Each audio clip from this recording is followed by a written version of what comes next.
आभार व्यक्त करते हैं। साहब ने अपनी जब स्टार्ट की सीडीएस से कमीशन लिया और एक गांव के रहने वाले थे साहब, प्रतापगढ़ के रहने वाले, एक गांव से किसान के बेटे थे। और साहब ने जो सीडीएस पास की, सीडीएस के बाद सीडीएस जीटीओ रहे बेंगलोर में, ग्राउंड टेस्टिंग ऑफिसर्स, जो कि एसएसबी में अपने वहाँ पे जीटीओ रहे। उसके बाद जनरल स्टाफ अफसर कमांडिंग और दीमापुर में रहे, 3 कोर में। उसके बाद साहब 9 पैरा को कमांड किया, स्पेशली जो बेसिक 4 बिहार से थे साहब, 9 पैरा को कमांड किया।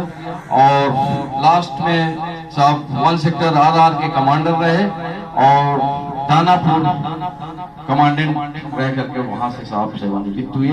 और अभी साहब जो है एनएसए में है। और जिस तरह से सामने कहा, कभी भी सोल्जर्स, जो कि बहुत ही इंपॉर्टेंट हम सब लोगों के लिए है, कि सोल्जर्स कभी रिटायर नहीं होता है।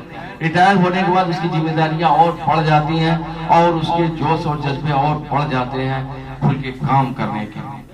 जिस तरह से किसी ने कहा है कि उड़ान पंखों से नहीं हौसलों से होती है, सपनों की उड़ान बहुत बाकी है, नापी है मुट्ठी पर जमीन, सारा आसमान बाकी है। अभी आज जिस तरह से साहब ने कहा, जो हम लोगों ने वहां पे किया, देश को इतना अपना कीमती समय दिया, और आज जब हम सिविल में आए हैं यहाँ पर, तो बहुत कुछ करने का और दिखाने का शुभ अवसर आपके पास है। आज सोल्जर्स जो है, जो लोग सोचते हैं कि खड़ा होकर के सिर्फ ड्यूटी देने के लिए, और बैंकों में जो भी है जिस तरह से अपने लोग भाई कर रहे हैं, बट इसके लिए नहीं, एक जवान को जो तैयार करने में कितना वक्त लगता है और कितना पैसे खर्च होते हैं, एक जवान को तैयार में लगभग करोड़ों का खर्च आता है। उसको तैयार करने के बाद उस जवान से अगर उस तरह की अहमियत, उस तरह के काम नहीं मिल पा रहे हैं, आपने देखा होगा और देख रहे हैं जिस तरह से उनको एक जिम्मेदारियां और जिस तरह से काम मिलने चाहिए उनको नहीं मिल पा रहे हैं।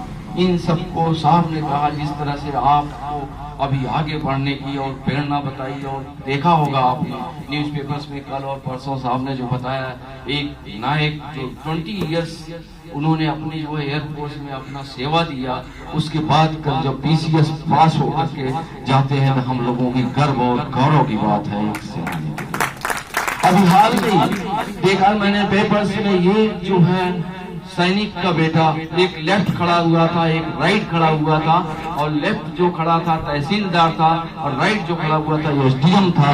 इस तरह के जब मौके और इस तरह के शुभ अवसर देखने के लिए जवानों को मिलते हैं तो एकदम गदगद हो जाता है और गर्व हम लोगों को महसूस होता है कि सैनिकों के लिए हर चेयर, हर दुनिया में हर जगह काम कर सकता है, हर जगह बैठ सकता है, हर चीज उसके लिए पॉसिबल है, लेकिन हर आदमी के लिए सैनिक बनना नहीं पॉसिबल है। तो एक सेना का जवान एक आम नहीं है। आप अपनी अहमियत को समझें और उस तरह से, जिस तरह से सामने किया कि आप अपनी मेहनत करके। सभी खबरों को देखने के लिए जुड़े रहिए अजवाबे हिंदुस्तान न्यूज चैनल से।